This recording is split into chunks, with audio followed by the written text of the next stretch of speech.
Alhamdulillah, summa salatu ala rasulillah Muhammad bin Abdillah wa mawalah. Rabbi syrahli sadri wa yassirli amri wahlul 'uqdatam min lisani yafqahu qawli. Yarfa'illahu alladhina amanu minkum walladhina utul ilma darajat. Ya. Saya perwakilan dari kelompok 4 Aswaja akan mempresentasikan tasawuf ahli sunnah wal jamaah. Pertama, pengertian tasawuf.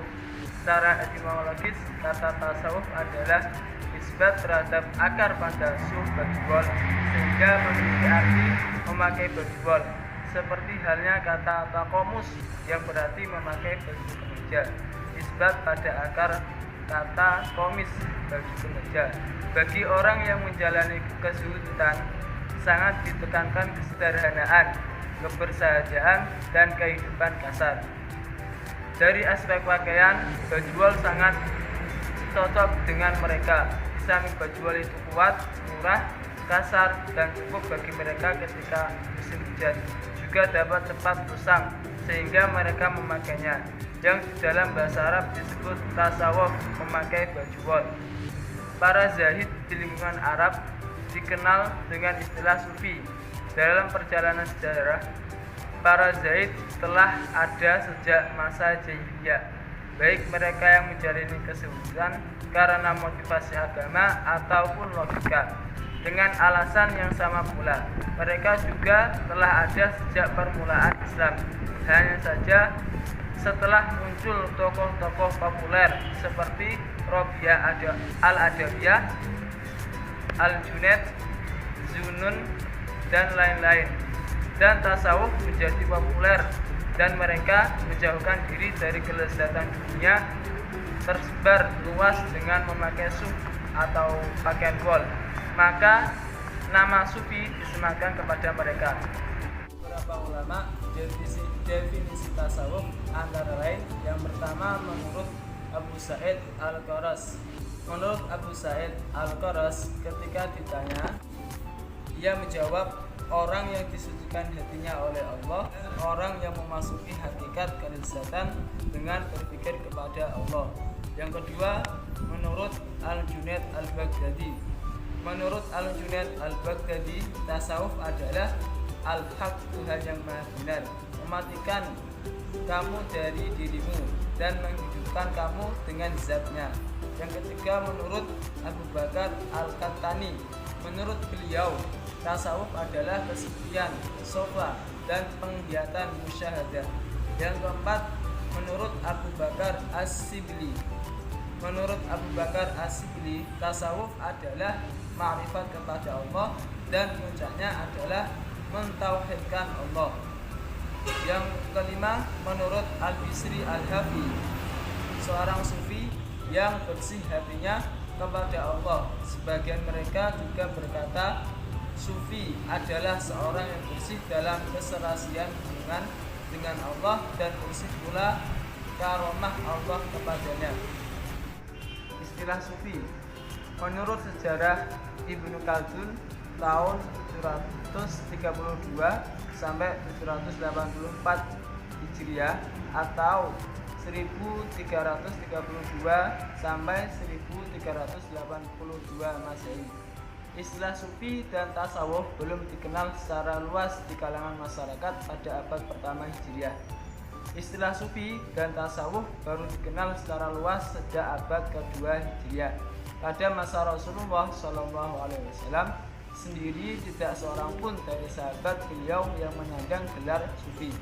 Nama sufi memang tidak menjadi julukan seorang pun dari sahabat, sebab persahabatan dengan beliau memiliki kehormatan yang istimewa, karena tidak boleh memberi suatu gelar pada mereka yang kesannya lebih istimewa daripada gelar sahabat.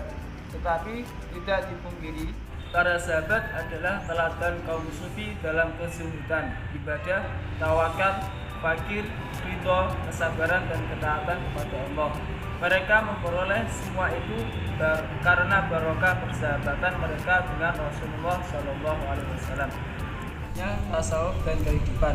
Rasulullah SAW telah merealisasikan penghambaan dirinya dirinya kepada Allah secara sempurna dan paripurna.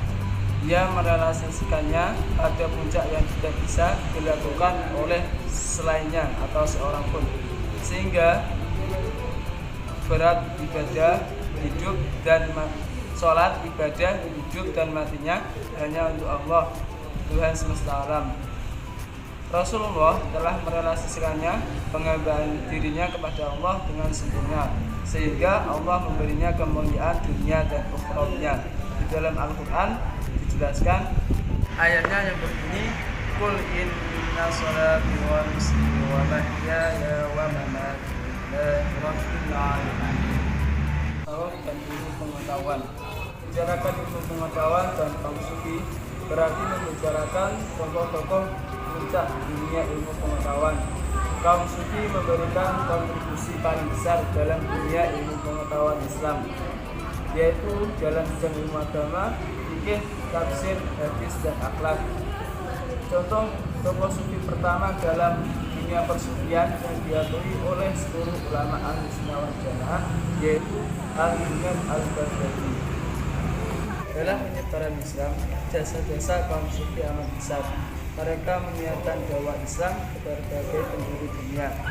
Dalam rangka penyebaran dakwah Islam, kaum sufi rela meninggalkan rumah dan kampung halaman mereka dan pergi ke daerah yang jauh di timur dan di barat. Bermodal akhlak luhur dan kekeramatan cemerlang, kaum sufi berhasil membuka pintu hati manusia sehingga mereka masuk ke dalam naungan Islam dengan berbondong-bondong. Antara tokoh sufi yang diakui perannya dalam penyebaran Islam seantero dunia adalah Syekh Abdul Qadir Al-Jailani, pendiri tarekat Qadariyah yang menyanjung gelar Sultanul Auliya. Tasawuf dan jihad.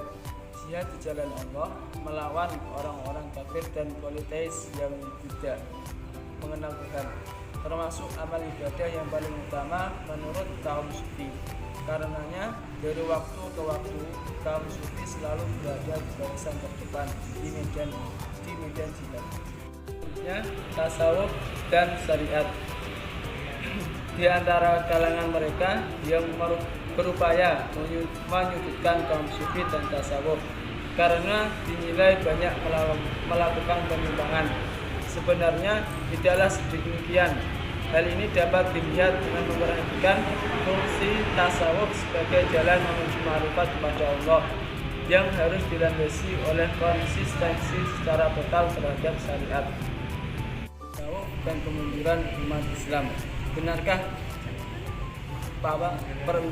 pertanyaan tersebut, pandangan tersebut? Dalam sejarah kekalahan kaum muslimin yang diklaim sebagai implikasi dari kemunduran umat Islam, setidaknya didapati ada 3 episode kekalahan besar. Yang pertama, jatuhnya Quds atau Palestina ke tangan kaum Salibis pada abad ke-5 Hijriah. Yang kedua, jatuhnya negara muslim ke dalam cengkeraman penguasa Tartar pada abad ke-7 Hijriah. Yang ketiga, hancurnya khilafah Islamiyah di Turki dan jatuhnya negara muslim ke dalam cengkeraman imperialisme barat menjelang abad modern. Dapat disimpulkan bahwa intinya tasawuf adalah usaha untuk menyucikan jiwa sesuci mungkin dalam usaha mendekatkan diri kepada Allah. Semua tokoh sufi sepakat dengan 2 hal, yaitu mengenai inti dari ilmu tasawuf tersebut.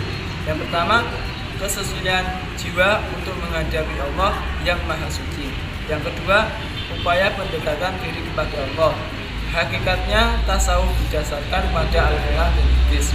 Sekian penjelasan dari kelompok 4. Apabila ada yang salah, mohon dimaafkan dan diingatkan. Assalamualaikum.